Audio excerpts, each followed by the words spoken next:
दोस्तों स्वागत है आपका अपने YouTube चैनल मैथ बाय सूरज सर पे। आज हम लोग थ्योरम 4 पढ़ेंगे। क्लास 9 का सर्कल चैप्टर चल रहा है जिसमें थ्योरम 1, 2, 3 मैंने पढ़ा चुका है। अगर आप लोग नहीं देखा तो आप लोग मेरे वीडियो पे चैनल पे जाके देख सकते हैं। थ्योरम नंबर 4 अभी मैं पढ़ाऊंगा। इसमें है कि if two arc of a circle are congruent, अगर आर्क सर्कल का आर्क क्या हो, कॉन्ग्रुएंट हो, then the corresponding chord are equal, तो कॉरस्पॉन्डिंग उसका कॉर्ड जो होता है वो भी क्या होता है, इक्वल होता है। मतलब इसके कहने का मतलब कि अगर आर्क आर्क क्या हो, अगर आर्क जो है कॉन्ग्रुएंट हो तो कॉर्ड जो है वो इक्वल होता है। अब जैसे यहाँ पे देखिए, सबसे पहले हम लोग लिए गिवन ए सर्कल सी जिसका सेंटर ओ है, रेडियस आर है, इन विच, जिसमें आर्क को इस तरह से दिखाते हैं हम लोग। तो ए बी सी डी क्या है, इसमें कॉन्ग्रुएंट है। आर्क बोल दिया कि ये कॉन्ग्रुएंट है, तो यहाँ पे प्रूव करना है कि chord A B chord C D की क्या होता है, बराबर होता है। इसमें दो केस बनता है। क्यों दो केस बनता है?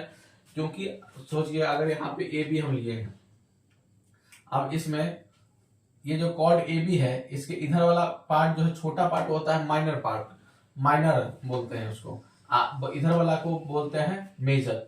मतलब अगर कोई भी कॉर्ड दिया हुआ है, अगर कोई भी सर्कल दिया है, मान लेते हैं यहाँ पे सर्कल अगर हम खींच लेते हैं, अगर यहाँ पे एक तरह से सर्कल खींचते हैं और यहाँ पे मान लीजिए एक ए बी, ये कॉर्ड हो गया, और यहाँ जो ये क्या हो गया, आर्क हो गया। तो ये आर्क हुआ, तो ये छोटा है, इधर कम है, तो इसको बोलेंगे माइनर आर्क, और ऊपर वाले को बोलेंगे मेजर आर्क।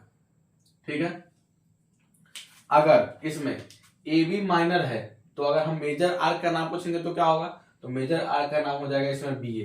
ठीक है, उल्टा लिख देते हैं। अगर माइनर है ए बी तो मेजर हो जाता है बी ए। उसी तरह यहाँ पे हम लोग दो केस होता है। एक केस में हम लोग ले लिए कि when A B and C D are minor arc, अगर ए बी सी डी क्या हो, माइनर हो, तो यहाँ ए बी इधर वाला छोटा वाला, इधर सी डी माइनर लेते हैं।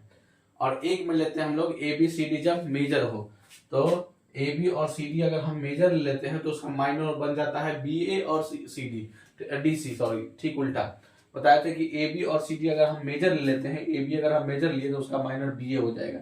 अगर सी डी हम लिए मेजर तो डी सी मेरा क्या हो जाएगा, माइनर।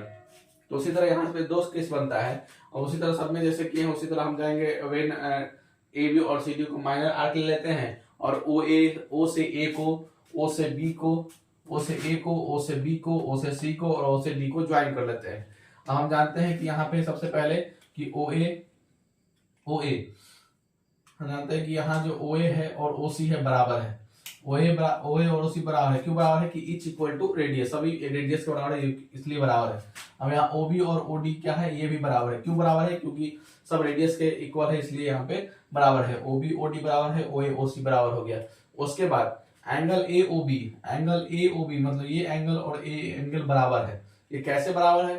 तो थ्योरम में आता है थ्योरम कि अगर क्या हो, ये जो आर्क पर आर्क जो है क्या हो, कॉन्ग्रुएंट हो, आर्क जो हो क्या हो, कॉन्ग्रुएंट हो, तो सेंटर पर बना एंगल भी इक्वल होता है। उसी तरह यहाँ पे आर्क जो है सी डी और ए बी आर्क बोल दिया है कि कॉन्ग्रुएंट है, ए बी और सी डी आर्क जो है कॉन्ग्रुएंट है, तो यहाँ पे ये जो एंगल होगा वो भी क्या होगा, इक्वल होगा।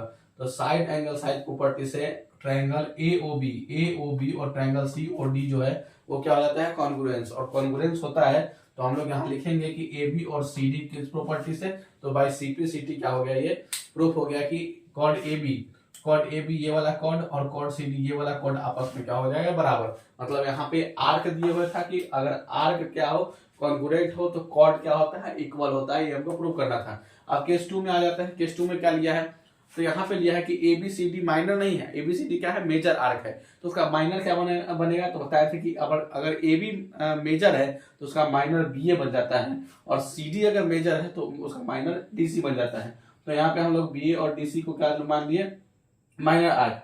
अब देखो क्वेश्चन में पहले ही बताया हुआ है कि ए बी और सी डी जो है आपस में कॉन्ग्रुएंट है। अब A B C D congruent है तो इसका उल्टा बी ए और डी सी भी आपस में क्या हो जाएगा, कॉन्ग्रुएंट होगा। और कॉन्ग्रुएंट होगा तो बी ए और डी सी क्या होगा, बराबर होगा। और जब बी ए डी सी बराबर है तो ए बी सी डी भी क्या होगा, बराबर होगा। तो यहाँ से भी आ गया कि कॉर्ड क्या होता है, इक्वल होता है। तो हम लोग यहाँ केस फर्स्ट भी पढ़ लिए, केस सेकंड भी पढ़ लिए। दोनों केस में क्या क्या होता है वो हम लोग देख चुके हैं। अब मिलते हैं नेक्स्ट वीडियो में। अगर आपको वीडियो अच्छा लगे तो लाइक कर दीजिएगा, सब्सक्राइब कीजिएगा और अपने दोस्तों में शेयर कर दीजिएगा ताकि मेरा मनोबल बढ़ सके। तो मिलते हैं अगली वीडियो में, तब तक के लिए धन्यवाद।